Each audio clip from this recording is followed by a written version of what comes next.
Okay, and should I begin? Yes, please. Okay. Good evening, everybody. Welcome to the Women's National Democratic Club.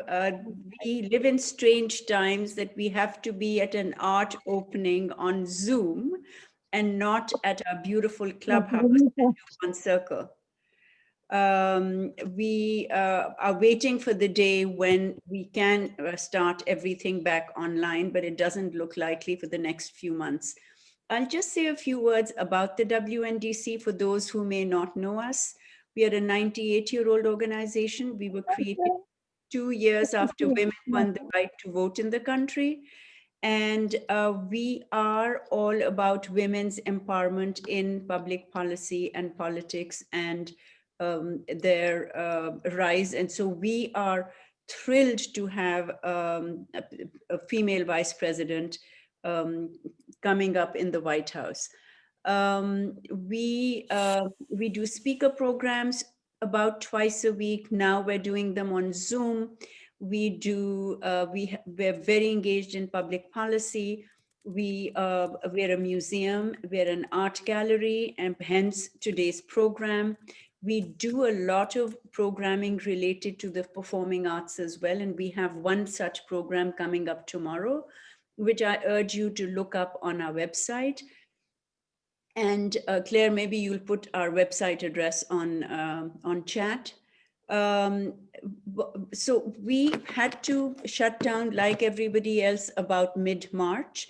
And then we opened up a couple of months later, actually less than a couple of months, because we started this wonderful program, which is called Food for DC Kids, where we are serving 100 meals a day to kids who now are no longer in school. They're not getting their lunches, and they are, a lot of them, they belong to families who might be COVID stricken or where there might be some economic difficulty.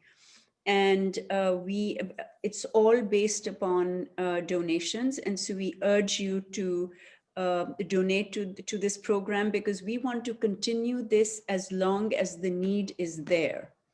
It's a fairly expensive program, even though a lot of the food is being donated to us by all farmers, by different markets, etc.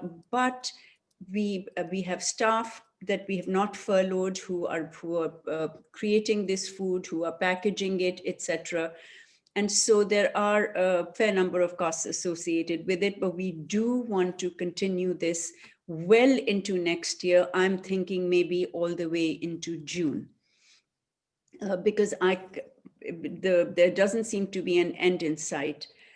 And so we are a wonderful organization. I urge everybody who is not a member to consider a membership with us, because and it doesn't even mean that you have to live here. You can become a national member. So wherever you are in the nation, I've almost said in the world, because we do have some international members, you can apply to become a member and then partake of all the wonderful programming that we have. And you'd be belonging to an institution which was created by the suffragists in a year, which is the centennial of women's suffrage. And with this, welcome. Thank you for being here. And Nusrat, it's on to you. You have to unmute yourself. I had to do that. I just didn't realize I was muted. My name is Nusrat Sultan, and I'm the Director of Visual Arts and Museum Affairs. I also have the pleasure of being the curator of our ballroom gallery and our upstairs gallery. It was a great pleasure for me to encounter the East Street artists and their exhibition about climate change at the Embassy of Chile, and then subsequently at the Watergate Gallery. The East Street artists, over 20 professional dedicated artists, so named for the entrance they used at the Corcoran School of Arts, where they met many years ago. This exhibition, Climate Change Through a Personal Lens, which was much larger, has been restricted to 17 artists and their work during due to our space limitations. We look forward to having some of the other artists at another time, since this topic, I'm sure, is going to be part of our lives for some time, unfortunately. The Women's National Democratic Club is pleased to have climate change through a personal lens, where each artist has highlighted an area of our lives or the lives of others in the world which have been affected by climate change. I'm going to stop here and let Heather Urban, one of the artists in the exhibition, now introduce the East Street artists. Hi, everybody. I'm Heather. I just wanted to give you a little insight to our group and why we picked climate change. A couple of years ago, several East Street artists began immersing themselves in a personal exploration about climate change, and in turn, it inspired the rest of us to consider the subject matter too. As Nusat mentioned, there have been 3 climate change exhibitions with the East Street artists this year alone, each with different artworks and artists representing our group. We show often as a group, and many of us even show individually throughout Washington and other areas. And as you all know, climate change affects us all. Its impact is vast, from wildfires to rising seas to warming oceans and so on. Each one of us has our own personal experiences, perspective, and viewpoints to share. An artist's vision, something very unique. As one person said, it's the soul of an artist that shines in an artwork. This is what makes this exhibition so outstanding. The differences we have in our work is what I cherish about painting and growing with this wonderful group of Washington artists. So I welcome you all to the East Street Artists Climate Change Through a Personal Lens at the Women's National Democratic Club. You can see it virtually, and we're experiencing our art talk that way. And you can also visit in person, which is wonderful. And our first artist to share her work is Leslie Harris. Thank you. Hi, I'm Leslie Harris. My painting, Elegy for the Vanishing Birds, is part of a series, Elegy for the Vanishing World, in which I'm trying to approach climate change not through polemic and politics, but rather through the experience, my experience of loss. I call this an elegy because the work is a lament to what is dying. And I invite others who view this work to consider climate change not only through the lens of politics and policy, but through the lens of personal and collective experience, memory, and loss. I live in part of the year in the outer part of Cape Cod, where more than 90% of the beaches, the forests, and the wetlands are protected. Yet the impact of climate change, even there, is undeniable. The dunes, which Thoreau described as rising 100 feet or more above the ocean, are quickly eroding. And as the warming oceans bring higher tides and flooded forests, in turn, the forests are becoming marshland. The scrub pine, the birch that have covered the Cape since long before the Pilgrims landed in Provincetown are dying from the salt water, leaving behind ghost trees, stark, white, bleak, and silent. The birds are leaving. The skies are emptying out. And for now, there is beauty in what remains. Thank you. Hi, I'm Feriel Ben Salem. My painting Fire and Floods was inspired by an overwhelming feeling of creation and destruction. As artists, we create, and we have these antagonistic forces of the fires and floods. Fires, instead of warming us and lightening the darkness for us, are destroying us, as is the water, instead of sustaining our lives, is turning into floods. As the proverb says, we don't inherit the earth from our ancestors, we borrow it from our children. Let's not stay silent in front of the rage of the fires and flood of hatred. Let's make a difference. Thank you. Harriet, to you. Hi, I'm Harriet Weiner. Our Earth is filled with life and color, seemingly irrepressible in its vitality, diversity, and resilience. However, humans threaten its future by destroying the unique conditions that make life possible. As the poem in this piece says, it's not too late, but if we fail, our impossible planet could become just another tiny, lifeless orb spinning in the void. In this painting, darkness is encroaching on the varied and vibrant colors of life, threatening their existence. The poem around the border of this painting was written by my husband, Louis Weiner, a physician, scientist, and writer. Blue, the poem is blue glowing orb, spinning through the void, teeming with life, resilient, preposterous, birds, brooks, babies. This natural order is so rare. Fragile beauty is always at risk. It's our fault. It's up to us. Thank you. Hello, my name is Paul Cunningham. It doesn't just melt is a 42-inch diameter mixed media wall sculpture. Like most of my work, it's constructed with wire mesh and acrylic media to get its three-dimensional shape. Unlike most of my work, this started with a clear concept, climate change. By and large, I embraced a little more serendipity in my process, so doing something that's prescribed was initially a little daunting. But as I wrapped my head around the theme, I envisioned an abstraction of a polar ice melt. Even as a kid, I was fascinated with these vast, uninhabited expanses of ice in the Arctic and the Antarctic. And of course, when I was a kid, we were all pretty naive to the importance they play in the Earth's climate equilibrium. As I was working on the piece, new research was published on the devastating impacts of melting land and sea ice on coastal regions by 2050 if current warming trends continue. Flooding will drive hundreds of millions of people from their homes.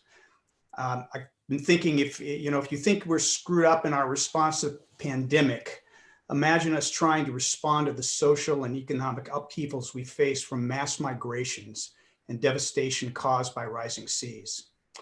As you see in the detail slide, the piece includes embedded names of over 20 of the world's great cities that will be overwhelmed by water levels, in this case, Shanghai. All over the piece, you also see these worn areas of wire mesh, which to me represent our completely frayed compact with the planet. Thank you all for joining tonight. Hi, my name is Terry Burkell. My painting, Tornado Over Nebraska Field, depicts the awesome power and kind of terrible beauty of a twister forming on the edge of a cornfield. When painting landscapes, I am often painting plein air and motivated by an effort to show context and place with color and composition. I have never painted a tornado plein air. Maybe one day I'll have the courage to do that. This is from a photograph. There is growing evidence that a warming atmosphere with more moisture and turbulent energy favors increasingly large outbreaks of tornadoes.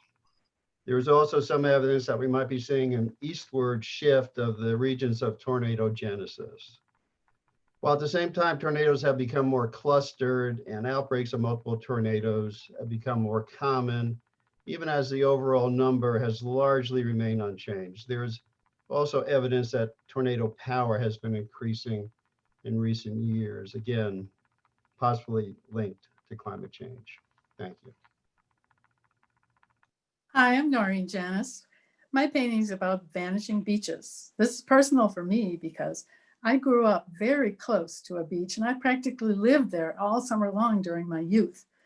I didn't think about it much, but I guess we just assumed they'd always be there. But sadly, no, they are disappearing due to the erosion caused by climate change. That's the rising sea level, the strong winds, the waves, the tides, the hurricanes that others have mentioned. It's predicted that 50% of the world's sandy beaches are going to disappear by the year 2100. Wow. But there's another human factor going on here too, as the painting suggests. We want to live and vacation at our coasts. We love it there and we just want to be there. So population is growing twice as fast there as everywhere else in the US. The development of these towns and the resorts along the coast accelerates this very erosion, which damages the houses, the hotels, even the roads. These structures are literally collapsing before our eyes. And there's approximately $500 million a year in property losses. You can just look at them from the structures and the land. And this, of course, negatively affects the very coastal area that we love and want to be there. It's a circle, a vicious circle. I've seen this dynamic play out over the years, and that's what I wanted to depict in my painting. Thank you. Good evening. I'm Arlene Cheston, and I'm happy that everybody has attended. I want to thank you for joining us. My family was unable to gather at our summer home in Canada this year due to the pandemic and the resulting border closing. I began thinking about the impact of change in our lives. Rapid change surrounds us in these historic times. Climate change and the coronavirus, in addition to the political, racial, and economic pressures, affect what we have taken for granted. What is familiar seems to be constantly changing. What is yellow today might look orange tomorrow. Thank you. Hi, my name is Suzanne Stack. Many people associate crows and ravens with death. I know I did. In fact, it wasn't so surprising that in 2019, when I was taking care of a man I really loved and he was dying at home, that I started painting crows and ravens. In fact, that's all I did for several months. Then came September 2019, and the papers were full of the terrible Australian bushfires. And I realized that the crows, along with the other birds and animals in the Australian bush, were suffering terrible deaths. This painting that I have in the show shows an Australian crow, no longer sleek, but ruffled, disheveled, and distraught, perched on a burnt branch. All around him, you can see the terrible yellow smoke that came from the Australian bushfires. I'm sure you saw that in the Washington Post and other newspapers. I'll never forget that yellow smoke. He's contemplating his fate. I have to say that I also was contemplating my fate when I drew this and painted it. It's a mixture of acrylic and also watercolor. I continued to research the fate of crows and ravens during climate change, and I found that many are dying because of the increase of mosquitoes due to climate warming. Crows, magpies, ravens, and jays seem to be particularly susceptible to the viruses that many mosquitoes carry. In fact, in North America alone, some estimate that as many as 45% of the crow population has disappeared since 1999. We are actually murdering our crows. Thank you. Hi, I'm Kaitlin Forster. My painting, Rising Tide, is an expression of the heartbreaking reality caused by climate change. The remaining sea ice in the Arctic is shrinking at a rate of 14% per decade. And with less ice, animals like polar bears are forced to swim and walk long distances looking for ice. Many polar bears are starving, and it is estimated that if the sea ice continues to decline, the population of polar bears will be cut by 2/3 to less than 10,000 by 2050. My painting reflects both the tumultuous nature of the rising tide and also a vision of a future landscape where polar bears no longer exist, just water. Thank you. I'm Ari Hall. Welcome and thank you for joining us. In reading about climate change, I was surprised to learn that seagrass is capable of absorbing and storing large amounts of carbon dioxide. Seagrass removes carbon dioxide from the atmosphere at about 4 times the rates of forests on land and stores about 10 times more carbon compared to land forest. Scientists are experimenting with planting techniques in the hope of recreating vast seagrass meadows to offset carbon dioxide increases. But time is of the essence. Seagrasses are vanishing globally at a rate that's comparable to coral reefs and tropical rainforests. And when seagrass is destroyed, the carbon it stores is released back into the atmosphere. This painting represents the delicate balance of life on our planet. The gentle movement of the seagrasses, the sun coming through the water, and fishes swimming are all part of an intricate ecosystem that creates and sustains life, including our own.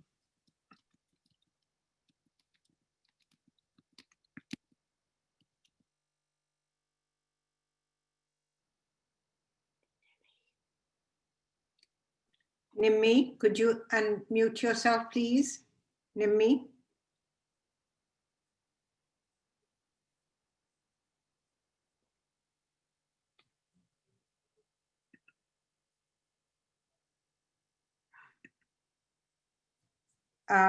Claire, do you want to unmute, do the next one, and then we'll come back to Nimmi if we can get her online? Actually, I'm next, I think. Oh, good. Okay. Okay, good evening. I'm Jasmine Smith, and this is my painting, The Eve of Destruction. The effects of climate change or global warming has led to drought conditions in Africa, although Africa has a smaller carbon footprint than most other places. This has caused many large animals to leave their natural environment and migrate to other habitats. I was inspired to paint Eve of Destruction after I read an article about African elephants heading south to Botswana, a safe haven for animals. The animals in this painting are generic because I felt that eventually all animals would be forced to leave their natural habitats in search of greener pastures or perish. Thank you. Hi, my name is Sabiha Iqbal, and this painting, A Moment in Time, I've painted the people very tiny and the sky immense. There are two things I'm trying to show here. One, that human beings are not able to grasp the enormity of the problem of climate change.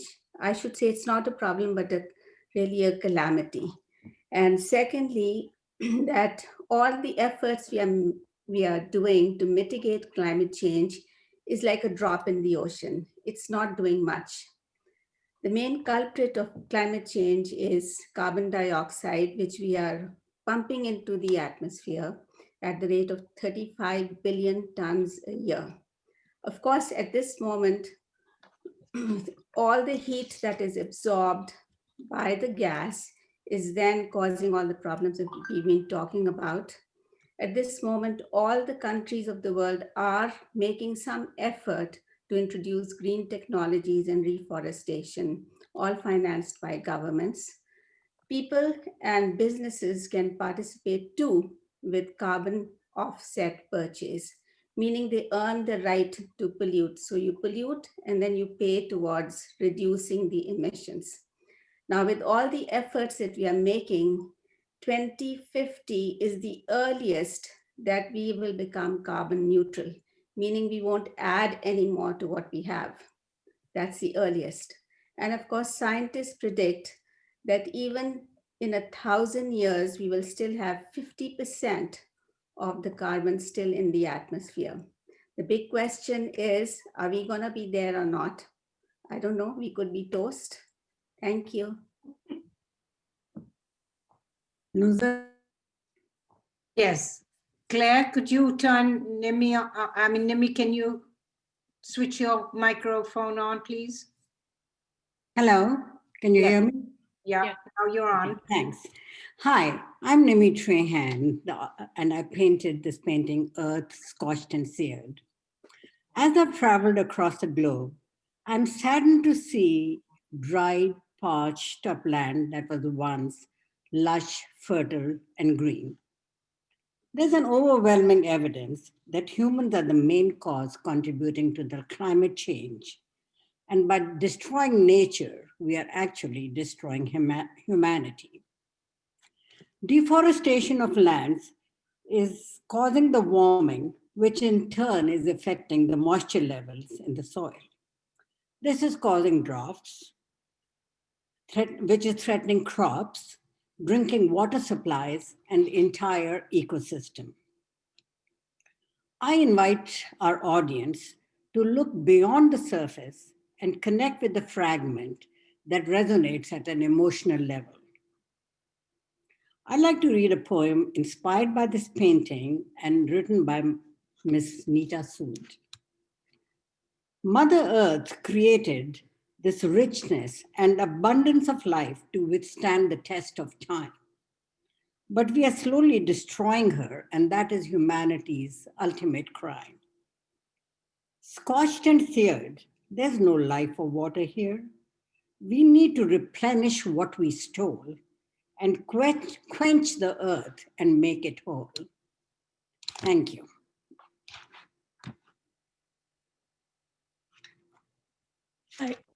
Hi, I'm Cheryl Bears, and I'd like to thank my family and friends for joining us tonight. As my fellow artist and good friend Leslie mentioned in the first slide, my painting is called Ghost Tree. And along the eastern shore from Florida to Maryland, you can see stands of whitened and blackened trees. These are called ghost trees. Climate change is the cause of these dying forests along the shore. Ocean levels are rising, causing an increase of salt in the soil, killing the trees from the roots up. The meltwater comes from Greenland. The north moving Gulf Stream slows down and pulls up along our eastern shore. Sea levels are rising 5 millimeters a year, causing a loss of 15 feet of land a year. Other climate change that affect the salt in the soil are droughts when fresh water stops flowing toward the ocean, allowing salt water to advance inland. Powerful storm, which also pushes the salt water inland. Increasing forest fires in areas of drought where the forest can't recover because there's too much salt in the soil for new trees to grow. Residents say it's an invisible flood. Artists are captured by the haunting images of the ghost trees surrounded by new marshland. And the remains are sometimes captured in photographs and paintings. But in a few years, even these relics will be gone. Thank you. Hi, I'm Heather Urban again. Climate change is not a typical subject matter for me. My work has always been about a personal reflection or self-examination, and it's all text-based. So I always end up starting usually with a journal entry. So if you look at underneath the paint, there's typically a soul-searching exercise happening, sometimes relating to what's happening with my kids, my work, family, or just life, which we know right now can be overwhelming. Then I revisit the work and consider line, color, texture, and movement, and end up often covering some of the private angst that lies underneath with something beautiful. But this year, there were so many critical issues bubbling: law and order, immigration, coronavirus, climate change, white privilege, and we could go on. And during quarantine, they just became an extra weight that I was carrying, something that I just wasn't sure how to process. And all of our typical outlets were gone: hanging out with our friends, seeing parents at school, dinners to talk about what we had just learned in the news. So none of these issues have any resolve, and they're all open-ended and need attention. And climate change is one of them. So painting with all these amazing painters influenced my understanding of how important the issue actually is. And I wanted this painting to be about the urgency I felt.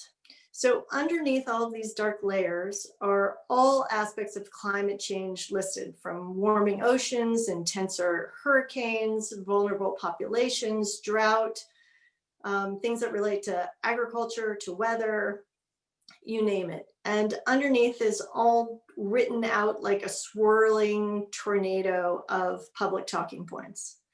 And on top, I represent time and how it is running out, and how our earth is being squeezed and our time is being squeezed, and how important it is that we feel urgent about this subject matter. So in reverse for what I typically do, I wanted the painting on the outside to have a sense of emotion and feeling about the urgency of the issue, where the public talking points were underneath and the personal pressure is sitting on top. This is called On My Watch, and hopefully everybody will do something about climate change. Thanks.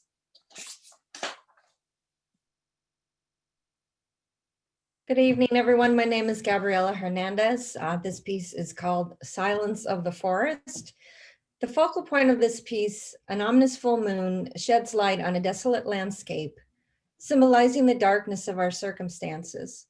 This dark background reminds us of the potential loss of our natural world and urges the viewer to take action or be forewarned of the devastation that lays ahead. We have heard tonight from the exhibiting artists, our symbiotic relationship with the natural world is at a breaking point. The 20th century human has dealt a traumatic blow to our ecological systems. When coupled with long-term consequences of ineffective policy and a misconception of our sovereignty over the natural world, we are rapidly bringing our global nation to the point of no return. We must allow science to guide us to a more harmonious relationship with the environment or face the consequences forewarned in this image. Thank you very much. Hi, I'm Lois Kempinski, and I think I'm last. Like Noreen, I grew up near the water, but I grew up near the Atlantic Ocean. It was actually just a few blocks down the street. So I've always felt, you know, it's my ocean. Why is everybody messing it up? But I'm sure the seawater runs in my veins and I'm sporting scales somewhere. I really am truly concerned about our sea of plastic. We've all heard about swirls of oceanic junk the size of states. And there are more statistics, equally hard to grasp. But let's see if you can imagine this. 100 million marine animals get entangled in plastics and die annually. Several billion, with a B, fish ingest carcinogens and plastics each year. 5 trillion plastic particles swim in our surface oceans. Where does it all come from? Well, our streams, our rivers, and then our oceans gather 80% of their litter from land. That means it's us. We blithely drop tons of junk onto it, ignorantly and ineffectively recycle and tolerate leaking landfills. This is very depressing, but there is hope. New technologies can clear a portion of these plastics, and they're working on even more. But it's really our awareness, it's us, our awareness of the real plastic problems and our willingness to change our behavior that can restore our waters. Thank you.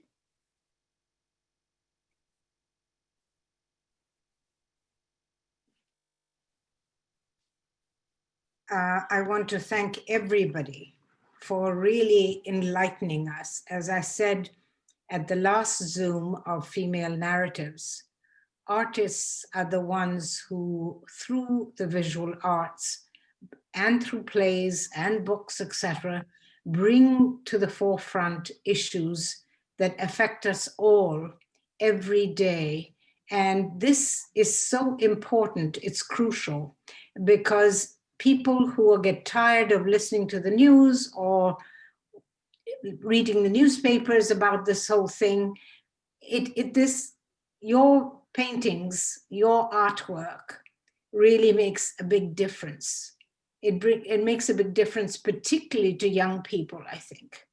And we all have to make a contribution, even if it's writing to big corporations to say, please stop using plastic, and to plastic manufacturers to say, stop making plastic, use your ingenuity and get something else that will not pollute our environment. I'm really also, it's depressing, you're right, Lois, but on the other hand, seeing young people getting involved is very heartening. And I think we have to keep educating the young, and that is what's going to change things for us. In the meantime, don't drive your car so much, and recycle and recycle, and take your compost to the farmers markets. I drive my family members crazy because I also tell them not to use water as much as they do, etc. So I want to thank you all for a very enlightening and well executed artwork for us. And I'm wishing you all the very best, that this show carries on, this exhibition carries on, perhaps even through DC Arts, to go through schools once we're open. But anyway, I wanted to thank you all. It's been a great pleasure to install the exhibition, and I hope that you will be able to come by and see it, but do call before you come so we can be ready to turn on the lights. As you heard Nuchi saying, it takes a lot of money to run this, keep this mansion going, and we try to conserve, again, for environmental reasons as well. So call, and your guests as well, please call and come and see the exhibition. We are not open, so you won't be endangered really. There will be only, you know, the people to open the door for you, and you walk in, and the ballroom is huge, so you can separate yourselves. And we have air purifiers, and if it's a nice day, we have our back garden door open. So it is indeed safe, and we welcome you, your family members, your friends, everybody to come and visit, and again, become a member of the club. I have a question. Yes. Is this session recorded? Yes, it is, and it will be available. Claire will send you out a link. It will be on YouTube, so that you can forward it to your friends who couldn't join you today, and you can revisit the whole talk. So it will be available. I think we need to get it into all the schools for school children as well. I agree. So I count on Heather or one of the artists to organize that for them. And also, you can also see our last one, Female Narratives, that's also on YouTube already. So one of the good things about Zoom is that we get to see these over and over again, forward them to friends, forward them to children, etc., so that they can be also enlightened as to how artists participate in our world. I think a lot of people have the misconception that you just slap paint on and sit there and amuse yourselves for your own sakes. But this is important, and I do wish you the very best. And thank you again for all the participants who joined us, and we look forward to seeing you again. And I want to add that it's looking spectacular in our ballroom. So do try and come and see it physically, if you can. I'd also like to add briefly a really special, on behalf of all the E Street artists, a special thank you to Nuzhat, who we now know is the curator and director of this incredible gallery at the Women's National Democratic Club. She took such a leap of faith to do a group exhibition. I'm thrilled that we could all present our various perspectives to all of you, which I think you all enjoyed. And also a special thank you to Claire Sandberg, who did so much behind the scenes work to make this happen. It really does take a village. And so thank you to everyone at the Women's National Democratic Club for hosting us. Thank you, Claire. She's the techno whiz.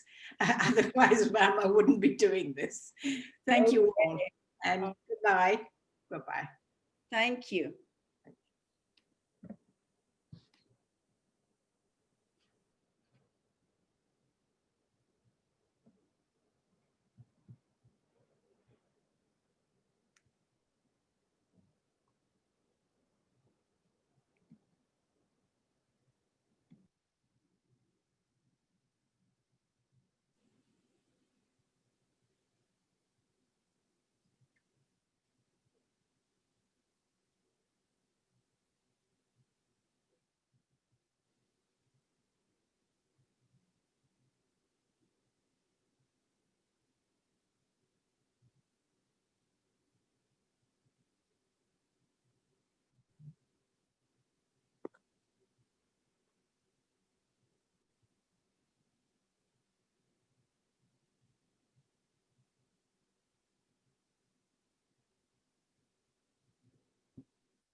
Okay, I guess we get off.